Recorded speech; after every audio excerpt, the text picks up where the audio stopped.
Hello everyone, I'm Vinny with Proguides, and I've got a video for you today that I've wanted to do for a long time. I'm talking TI3, the most famous series in all of Dota, maybe even all of esports. We're gonna recap and review the best of 5, share with you rare insights from the players themselves that you may have never heard before. My question for you is, do you think that you today could win TI3? How overconfident are you? That may as well be the question of the day, but no, I do believe some people watching this could do it. Or at the very least, you could have done better than the SEA team MUFC, who legendarily went 0-14 in groups. Or would you and 4 of your closest YouTube commenting friends have given MUFC their only win?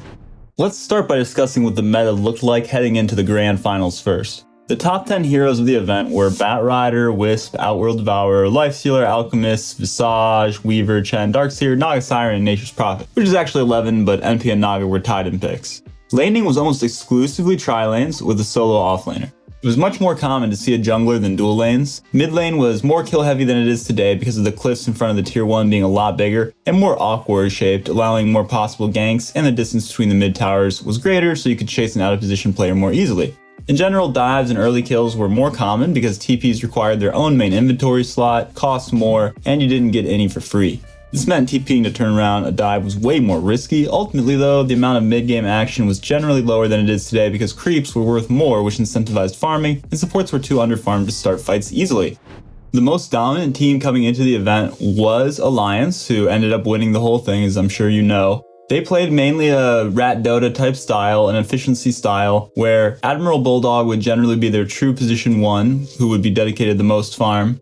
And then you had a very sacrificial mid laner in S4 who would play heroes like Puck and Clockwork to create space for the others. The supports would use early buybacks and in general just play completely sacrificially for their cores, stacking and sacrificing their lives whenever possible. Alliance were also known for their creative tactics that they would employ, like level 1 Roches, fake level 1 Roches with the famous clip, and they would not be afraid to pull out aggressive tri versus tri lanes, which was fairly uncommon. Tri lanes were completely and entirely the meta, but having a very strong solo side laner in Admiral Bulldog, who again was their true position 1, was often very favorable for them because the enemy might have an offlaner like Bounty Hunter. Meanwhile, you got Admiral Bulldog playing a carry like Lone Druid or Nature's Prophet. And by like Nature's Prophet or Lone Druid, I mean exactly Nature's Prophet or Lone Druid. The guy was kind of known for his hero puddle, and still is.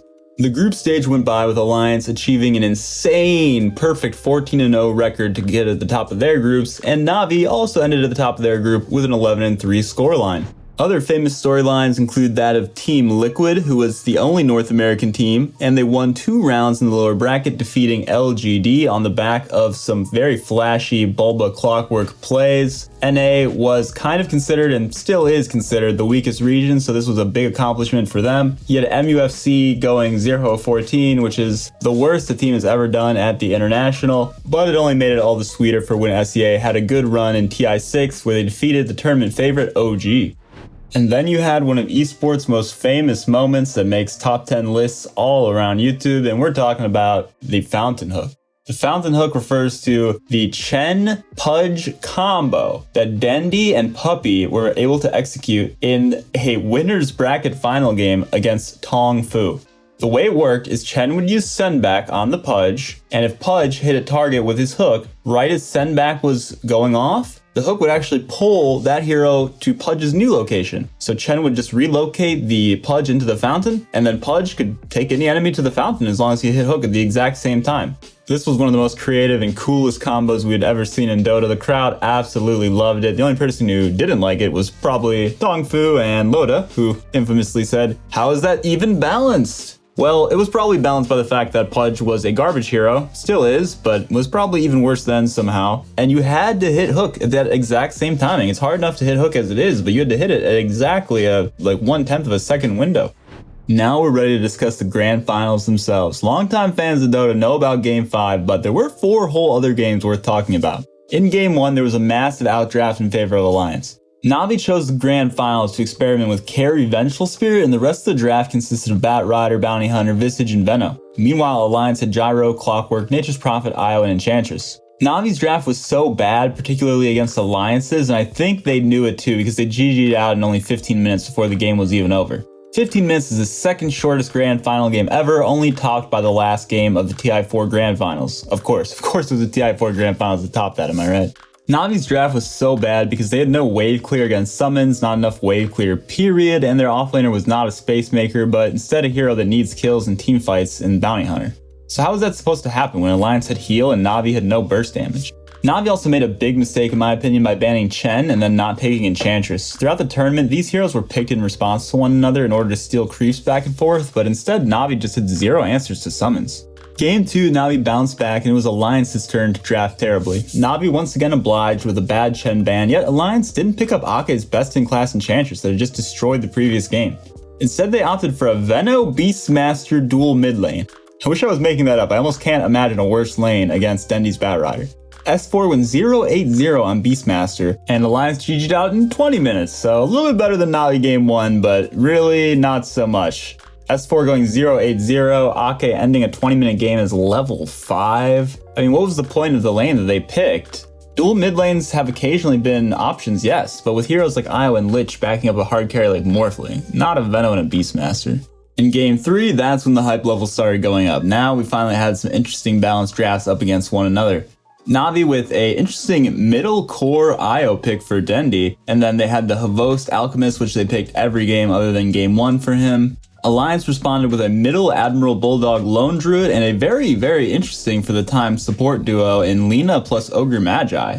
Also equally interesting was the carry Mirana. These were very unconventional picks, which Alliance was known for. They were the only team to be picking heroes like Spectre and PA. Not only did Alliance pick this innovative tri-lane, but they even opted to run it aggressively against the Rubik Visage Alchemist of Navi. It was a very action-packed and interesting lane. Heroes like Visage were insane in tri-lanes because not only was his stats better back in the day, but also Soul Assumption was considered the best tri-laning ability in the game. It was so easy to generate maximum damage on that skill back then. Ultimately, Alliance did not get out to a big enough early lead with that tri-lane. I think they were maybe a little too creative as all those heroes were considered bad at the time for pretty good reason. The Alchemist was 6 slotted, meanwhile Mirana being only 2.5 items in a 50-minute game nearly. Funnick was also playing a very unconventional hero for Navi that game, and that was offlane Razor. Navi did this because the IO mid for Dendy was not meant to scale. There was no Aghanims option back then. Helm of the Dominator wasn't nearly as good. I do think that you could have actually still done it. I don't think that he went the best build for the game, but it made sense with Razor in your offlane because that was essentially another carry, so you just had an IO enabling either Alchemist or Razor. Game 4 was not so close and Alliance brought it back to tie up the series 2-2. S4 had a godly game on the middle Night Stalker, EGM as well on IO, absolutely enabling Loda's Gyrocopter to carry the game. By this game, I think it had become clear to the casters and many other professional onlookers that Funnick's Batrider was not on par with a lot of other pro players, especially S4's. I think both Navi and Alliance were way too hesitant to first ban Io or Batrider. Instead, it was always Chen, Naga, Lifestealer, Darkseer, and these sorts of heroes. I don't think that this was smart. I think that the team who had first pick should have banned the other and then taken what was left, Io or Bat. Lifesteal and Darkseer were super broken as well, don't get me wrong, but Batrider and Io were just in a whole nother galaxy of brokenness. I think the main ban being wasted here was the Chen ban by Navi. Both teams could play Chen and Enchantress. I think we should have seen more creep in Jungle Wars and instead just ban out the Io or the Batrider. Wisp has a 100% win rate in the grand finals. That is what Lumi said right as Alliance snap pick Wisp first in the game 5, and yep, it stayed true. Alliance, of course, goes on to win TI3 off the back of Wisp. I think that not banning it on the side of Navi was a bit foolish. They ended up having to ban Wisp combos anyway, so if you're going to ban the Wisp combos, isn't it just better to ban the Wisp? But I guess they were really afraid of that EGM Naga and Chen.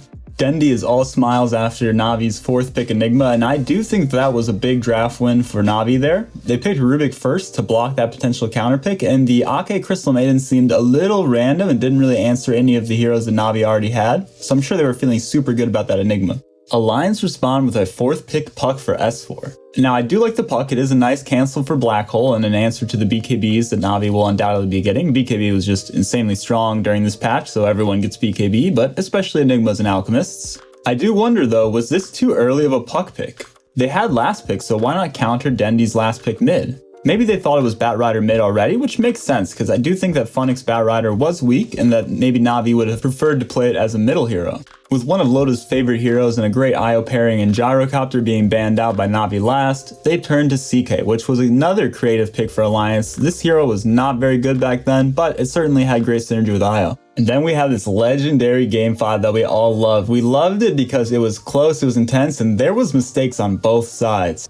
Admiral Bulldog admitted in his review of Game 5 that Alliance was starting to feel the pressure, and you could really see that in the early laning stage. Bulldog himself said that they had lost. They attempted back-to-back 4-man dives on the Havost Alchemist, both of which ended poorly for Alliance. This was an absolute disaster. Meanwhile, Puppy Enigma is just free-farming the jungle, and Dendi TA is winning mid. Hindsight is 2020, but the biggest question mark to me is, why is there an Alchemist against a tri-lane? I mean, I know the Alchemist was first picked, but shouldn't you try to dodge the lanes and get this Alchemist some farm? Alchemist is a very bad hero without farm. Grievel's Greed only works if you're getting farm. Shouldn't they have just sacked their Batrider? Either way, it was completely fine. Dendi was going off on TA, but it ended up not being enough.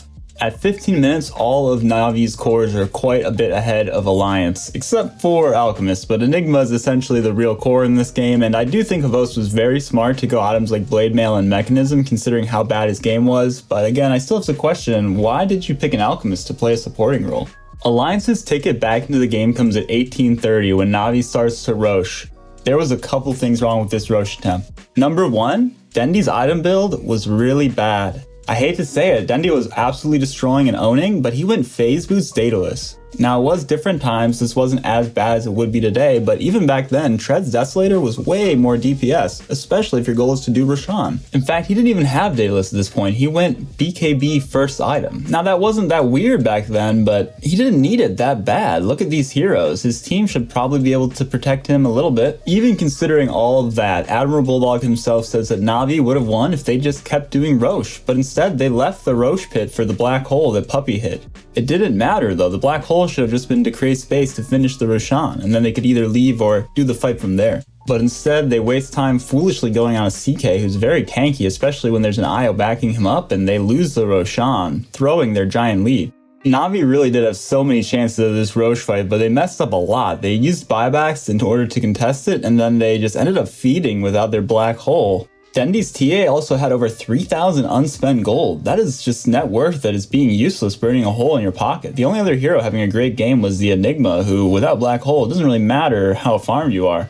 The game is much closer now, but Navi still has a pretty good control over it. At 31.5 minutes, they secure the second Roshan after S4 has a bad death on Puck, not really accounting for scouting from Batrider and traps around the Rosh pit. But, as Dendi points out in one of his interviews, he dropped his TP at this point instead of his wand in the Rosh pit, and wow, did it hurt to not have those extra item slots that we have today, especially against split push. That is the main reason split push was so much more effective back then. It was so much harder to carry TPs.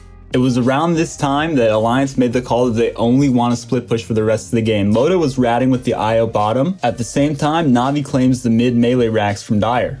Even after everything else, even with the TP dropped in the pit, even after the Rosh throw, Navi is still fine, but they make two separate misplays that also lose them the game here.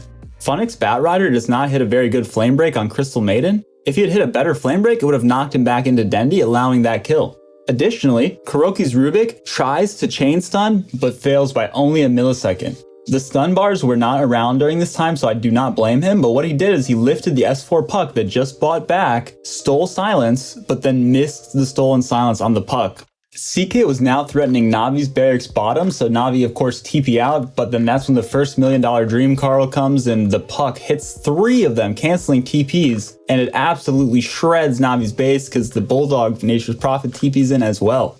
From there, their fate ends up being sealed. Navi did not play around the split push well enough, they were not prepared for the TP cancels, and they end up losing, and Alliance are crowned the TI victors. They take home about $1.5 million. However, Sweden did take around half of their total money, so they weren't all millionaires or anything like that, but they still had a nice chunk of change. And maybe more importantly, their names immortalized on the Aegis in-game today. I hope you enjoyed this little trip down memory lane. TI3 will forever hold a special place in my heart, as it's what got me into Dota to begin with. This series was just randomly recommended to me on YouTube sometime in like November, and I watched it all non-stop. I didn't know what I was looking at, but I loved it. I remember thinking there were like 3 evil robots, Clockwork, Magnus, and Gyro. I was watching on a phone, okay? It was like 2013. I thought Magnus was a robot. I thought Puck was super cool. I wanted to play him, but I immediately gave up after my first Puck game. If anyone was physically there or has a special story about TI3, I would love to hear it in the comments. I will see you in the next video. Please leave a like, subscribe, and hit that notification bell to see our new videos that we got coming out every week. Peace out.